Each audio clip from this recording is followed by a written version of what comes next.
प्रणाम करता हूँ आप सभी को। थोड़ी सी बढ़ा दे भाई, बंटी भाई इसकी थोड़ी आवाज़ बढ़वाओ और आप लोग एक बार ढंग से ताली बजाओ।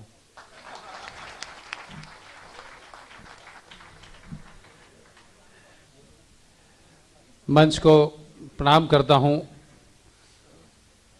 बाबूजी स्वर्गीय मनहर जी की स्मृतियों को नमन करता हूँ। बहुत प्रेम उनकी वजह से पूरे देश दुनिया में मिला। उन्होंने इतना प्रेम दिया उस वक्त जब हमारा शुरुआती दौर था। आ जाइए सर, इनको बैठा दो। आप एकदम शाहरुख खान जैसे ही लग रहे हो, पहले वाले। अब वाले तो वो खराब लगते हैं, अब तो आप उनसे ज़्यादा अच्छे लग रहे हो। खेमका जी बैठाओ इनको।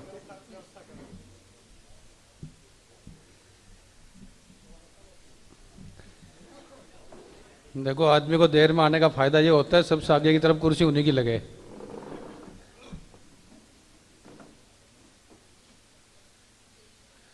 हो गया जी।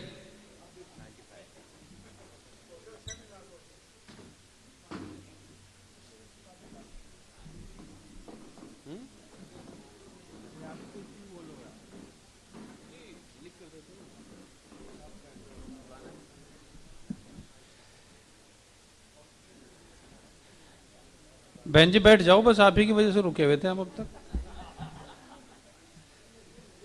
चलिए साहब, शुरू कर लेते हैं अपनी बातचीत, अपना प्रोग्राम शुरू करते हैं। बहुत देर से हम लोग, वैसे भी विलंब हो गया है कार्यक्रम में। आज 2 साल के बाद ठहा का सम्मान होने जा रहा है। 2 साल हम लोगों ने कैसे गुजारे, बड़े मुश्किल दौर से हम लोग गुजरे।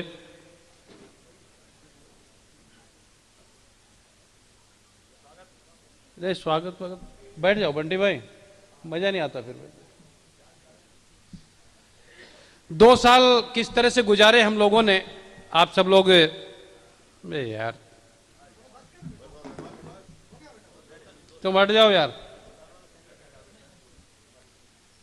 2 साल का कोटा। मुकेश जी इनको रोक दो, मैं बैठ जाऊंगा नहीं तो। 2 साल बाद तो मौके, इतने बढ़िया श्रोता, इतने सारे हाथ लगे हमारे मुश्किल से।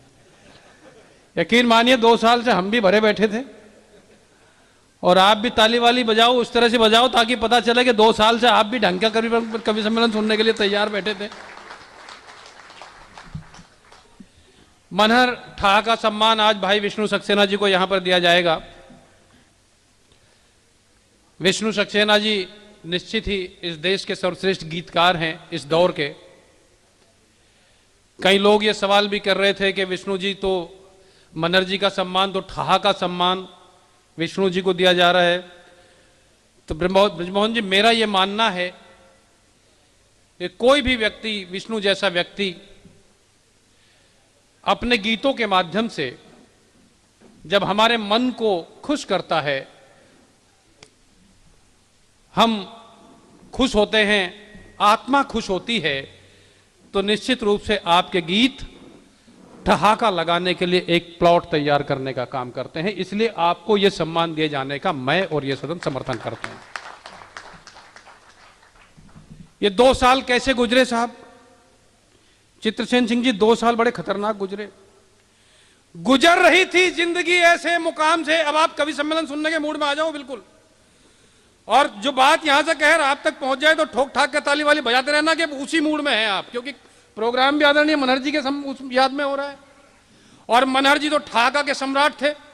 ठहाके भी वैसे ही लगे, तालियां वाली भी वैसे ही ठुके, वैसे ही लगे हमें पता चल जाए कि हम उसी दौर में पहुंच गए हैं। कि गुजर रही थी जिंदगी ऐसे मुकाम से। डालचंद जी सुनना, 2 लाइनें, मजा आ जाए तो बता देना ताली बजा के। गुजर रही थी जिंदगी ऐसे मुकाम से, अपने भी दूर भागते थे जरा से जुखाम से। क्यों खेमका जी? पूरे ट्रेन के डिब्बे में अगर किसी ने एक छींक मार दी तो डिब्बा खाली हो जाता था। ये हालत हो गई थी कोविड के टाइम में। बस अब आप उस मूड में आ गए और हम भी उसी मूड में आ गए कि कवि सम्मेलन को बिल्कुल पर्याप्त ऊंचाइयों तक पहुंचाएंगे। क्या हालत हुए साहब? ये बता रहे थे मेरे बारे में कि मैं पौवा हूं और बोतल का मजा देता हूं, वो भी 7:30 बजे। लोगों को पौवे की याद दिला रहे हैं।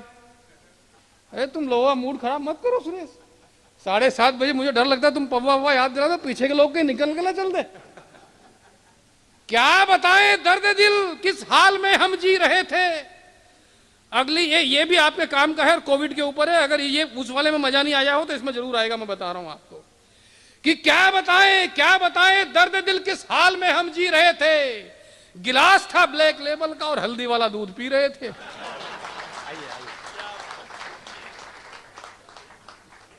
है ना सब। ये हालत कोविड ने हमारी कर दी थी। आइए डॉक्टर श्याम अग्रवाल जी भी आ गए हैं। सर बैठिए। आइए। देश के बहुत ही प्रसिद्ध नेत्र चिकित्सक आए। बस अब तो दरवाजा बंद करवा दो बाहर वाला, कोई और ना। भाई साहब आ जाओ। ये हालत कोविड ने हमारी कर दी थी। 2 साल तक किन हालात में हम लोग गुजरे, किन हालातों से हम लोग गुजरे, बड़ा मुश्किल दौर था वो।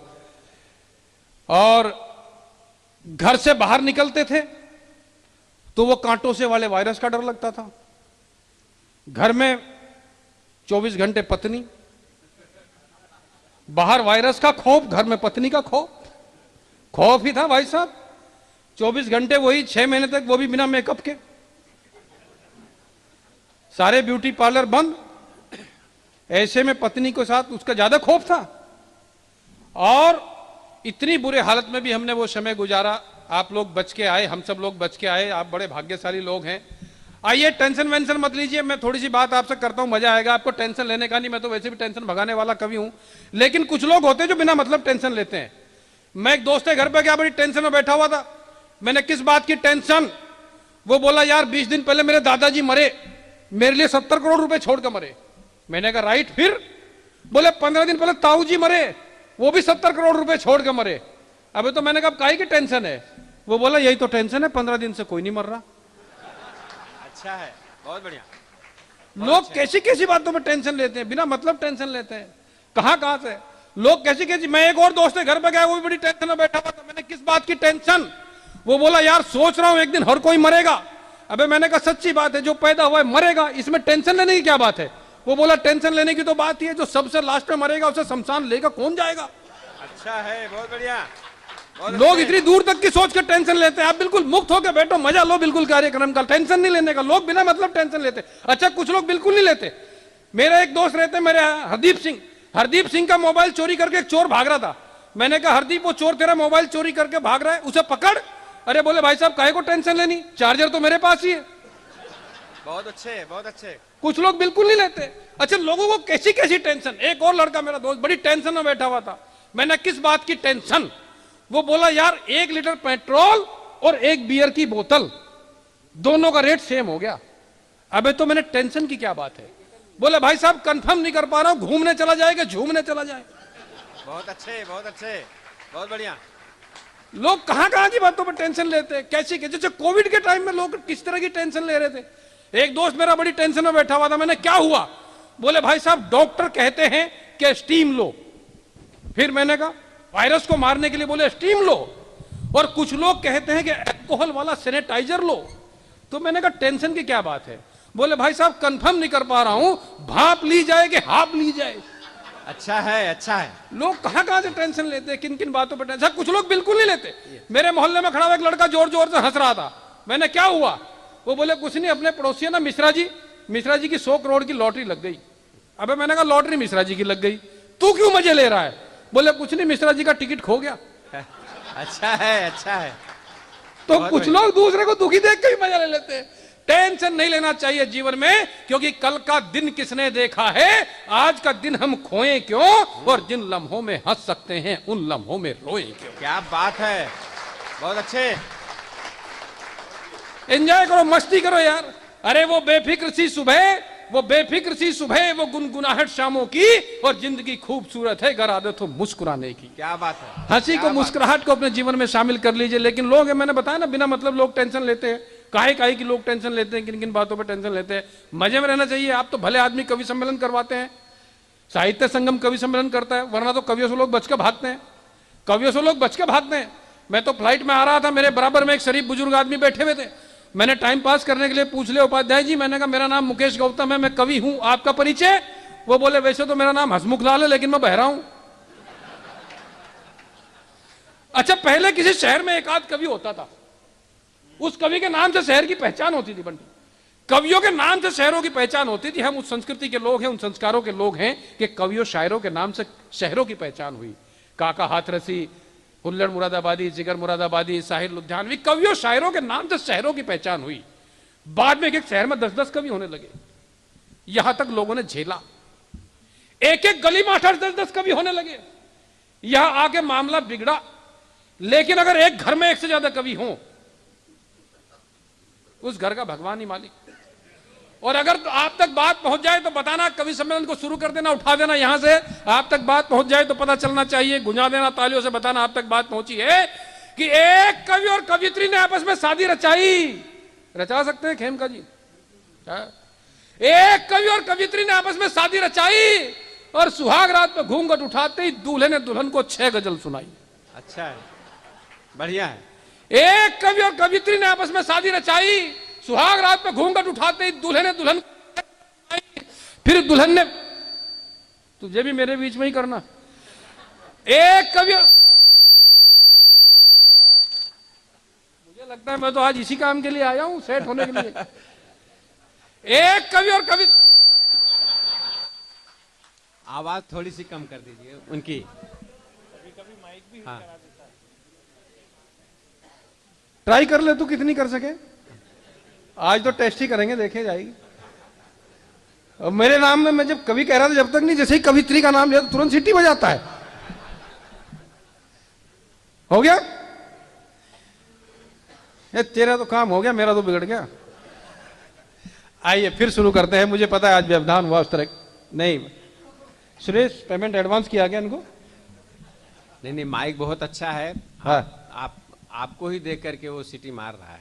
आज जो ज्यादा सजे हुए हैं ना, थोड़ा सा दूर से बोलेंगे तो सही होगा। हाँ, चलिए एक बार जोरदार तालियां बजा करके चलिए, मार बजाइए। दीजिए, बढ़िया बढ़िया से।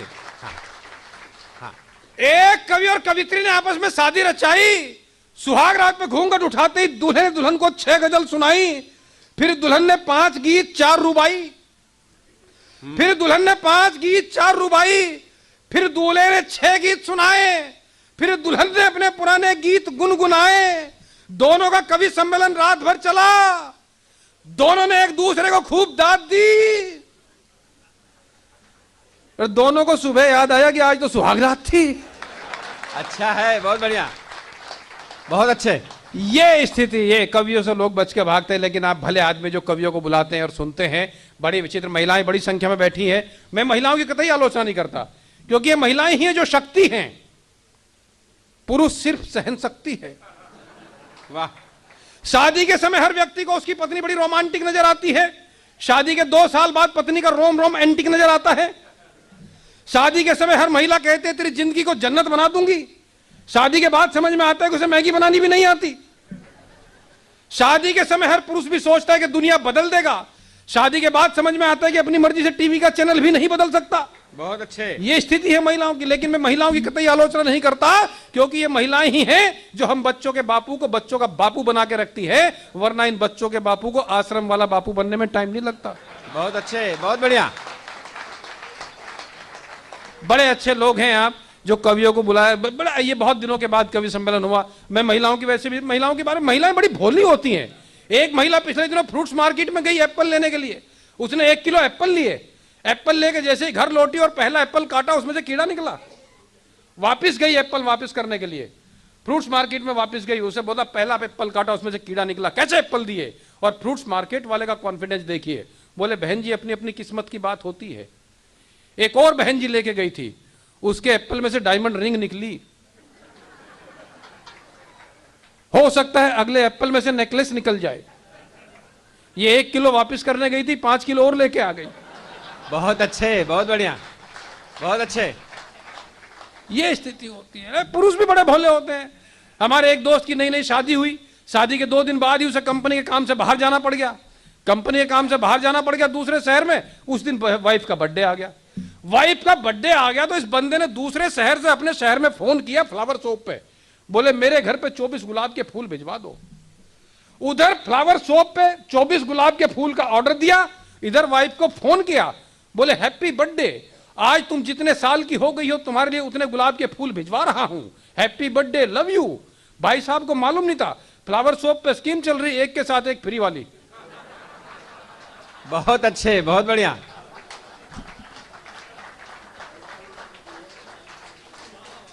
ये तो 3 दिन बाद जब वापस आया तो मालूम पड़ा।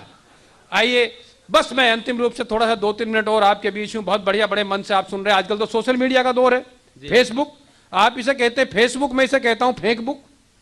वाह श्याम जी, 95% बातें झूठी।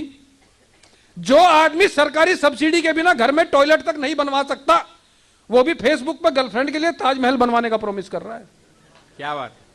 जिस आदमी के घर में उसके बच्चे उसकी बात नहीं सुनते, वो भी फेसबुक पर प्रधानमंत्री को सलाह दे रहा है कि जो बाइडेन के साथ अगली मुलाकात में उन्हें किन किन मुद्दों पर चर्चा करनी चाहिए। ये फेसबुक। बहुत अच्छे, बहुत बढ़िया। जिस आदमी की जेब में अपनी साइकिल में पंचर लगवाने के पैसे नहीं है, वो भी फेसबुक पे पूरे देश को सलाह दे रहा है कि चाइना जैसे देश की हवा कैसे निकाली जा सकती है। वाह, बहुत अच्छे। जबकि चाइना जैसे देश की हवा अगर निकलनी चाहिए तो पूछना चाहिए सुंदरचंद ठाकुर जी को कैसे हवा निकाली जाए, क्योंकि ये फौजी है और वो भी दमदार। इनसे पूछा जाए तो ये बता सकते हैं कैसे हवा निकाली जा सकती है, लेकिन लोग बिना मतलब। अच्छा, एकदम ताजी टिप्पणी आप तक दे रहा हूं साहब। आजकल लोग बड़े डरे हुए हैं, विशेषतः भ्रष्ट नेता बड़े डरे हुए हैं आजकल। 2 भ्रष्ट नेता, सुंदरचंद जी, एकदम ताजी टिप्पणी।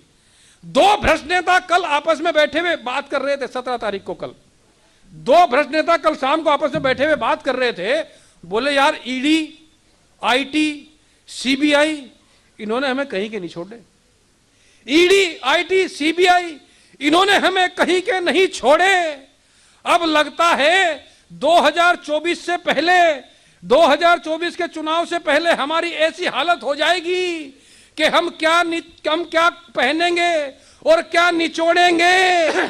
ऊपर से मोदी जी चीते और ले आए, लगता है इन्हें भी हमारे ही पीछे छोड़ेंगे। बढ़िया है, बहुत अच्छे, बहुत अच्छे। ये हालत हो गई है, ये हालत हो गई है। बड़ा विचित्र दौर है। आप इसे कहते हैं फेसबुक, मैं इसे कहता हूं फेकबुक। क्या हालत बना दी है फेसबुक ने कि ये फेसबुक भी बड़े कमाल की चीज है। ये फेसबुक भी बड़े कमाल की चीज है। जिसने कभी कॉलेज की बुक का फेस नहीं देखा, उसके फेसबुक पर अकाउंट 130 है। वाह, ताली वाली ठोकनी चाहिए आपको यार, मैं काम की बात। बढ़िया। ये फेसबुक भी बड़े कमाल की चीज है। जिसने कभी कॉलेज की बुक का फेस नहीं देखा, उसके फेसबुक पर अकाउंट 130 है। फेसबुक अकाउंट रखना आजकल फैशन है, ट्रेंड है। पासबुक में भले ही 500 रुपए ना हो, फेसबुक पर पूरे 5000 फ्रेंड हैं। बहुत अच्छे, बहुत बढ़िया। पासबुक में भले ही 500 रुपए ना हो, फेसबुक पर पूरे 5000 फ्रेंड हैं। फेसबुक अकाउंट होल्डर गजब के चालू हैं। प्रोफाइल फोटो सलमान खान जैसा लगाते हैं, शक्ल से भले ही लालू है। वाह। प्रोफाइल फोटो सलमान खान जैसा लगाते हैं, शक्ल से भले ही लालू हैं। फेसबुक अकाउंट होल्डर दिमाग कम, आंख ज्यादा चलाते हैं। कोई अपने बाप के मौत की खबर भी लिख दे तो 1 घंटे में 400 लोग लाइक कराते हैं। बहुत अच्छे, बहुत बढ़िया। कोई अपने बाप के मौत की खबर भी लिख दे तो 1 घंटे में 400 लोग लाइक कराते हैं। पिछले दिनों फेसबुक पर एक लड़के ने अपनी शादी का कार्ड पोस्ट कर दिया। पिछले दिनों फेसबुक पर एक लड़के ने अपनी शादी का कार्ड पोस्ट कर दिया। 1 घंटे में 40 दोस्तों ने आपके जीवन में यह अवसर बार बार आए ऐसा लिख दिया। वाह। आपके जीवन में यह अवसर बार बार आए ऐसा लिख दिया। फेसबुक पर एक लड़के लड़की की दोस्ती हुई। फेसबुक पर एक लड़के लड़की की दोस्ती हुई। दोस्ती बड़ी गहरी हुई, यानी दोनों के दोनों ने आपस में शादी करने का फैसला किया। और शादी की बात को फाइनल करने एक दिन दोनों के दोनों पहुंचे एक होटल में मिलने, और दोनों की पोल खुल गई। दोनों के दोनों पति पत्नी निकले। क्या बात है, क्या बात है। दोनों की पोल खुल गई, दोनों के दोनों पति पत्नी निकले। शादी करने का दोनों का उत्साह पल भर में खाक हो गया। शादी तो क्या करते, अगले दिन दोनों का तलाक हो गया। वाह। ये सोशल मीडिया। तालियां वाली आप ही कमजोर है, ऐसे काम नहीं चलेगा। आज मैंने बताया 2 साल के बाद इकट्ठे हुए तो पता चलता है। बड़े अच्छे लोग हैं आप, जो कवि सम्मेलनों में आते हैं, सुनते हैं। और ये तो यकीन मानिए बड़ा बदलाव का दौर है आजकल। बदलाव का दौर है। कैसा कैसा बदलाव आया, बदलाव कैसा कैसा आया। पहले अगर 2 लोग लड़ते थे तो तीसरा छुड़ा देता था। आजकल 2 लोग लड़ते तो तीसरा वीडियो बनाता है। वाह। पहले दोस्तों के साथ में टाइम का पता नहीं चलता था, आज टाइम पर दोस्तों का पता नहीं चलता। क्या बात है, क्या बात है। कैसा बदलाव आ गया दुनिया में, कैसे कैसे बदलाव आए। पूर्व के राज्य मंत्री भाई कृपा शंकर सिंह जी आगे हैं। महाराष्ट्र भाजपा के उपाध्यक्ष हाँ। हमारे बीच में, एक बार जोरदार तालियां बजाकर उनका स्वागत करें। देखो मैं बढ़िया बात, एक दौर था जब तानसेन गाते थे ना, तानसेन गाते थे तो हिरण आते थे, मृग आते थे। उसके बाद हिमेश रेशमिया जब गाते थे तो भूत आते थे। और अब यह दौर है कि जब मुकेश गौतम कविता पढ़ता है तो कृपाशंकर सिंह जी आते हैं, ताली वाली ठोको।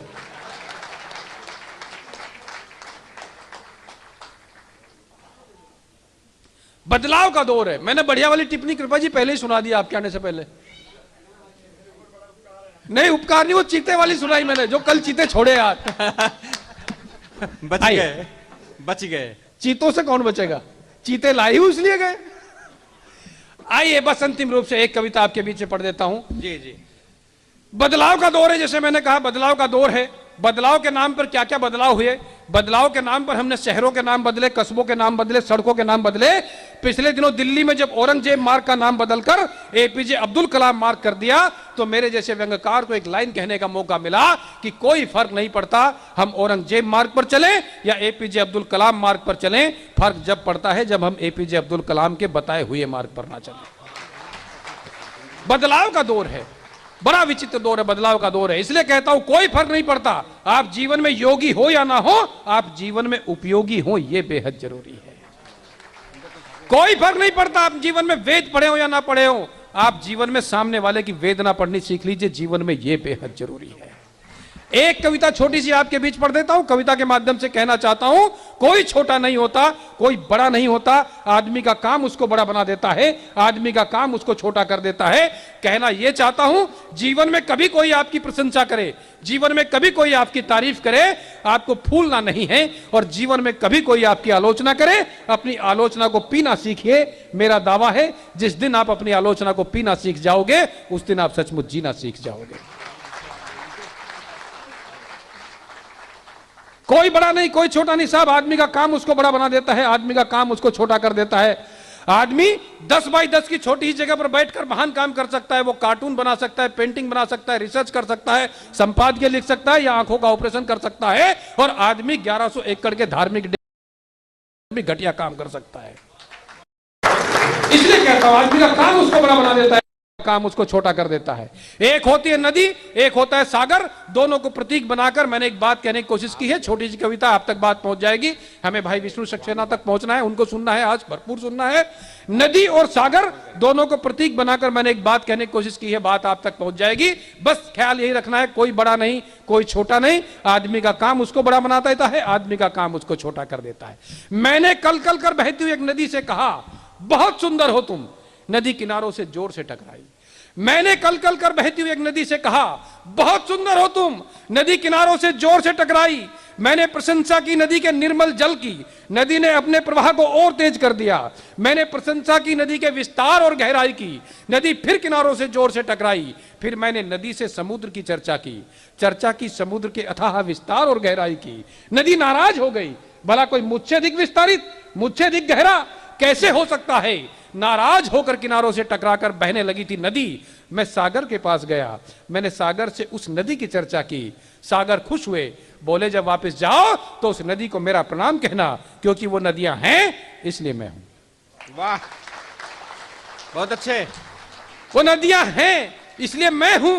वो छोटी है पर मीठी है, मैं विशाल गहरा हूं, खारा हूं, ठहरा हूं।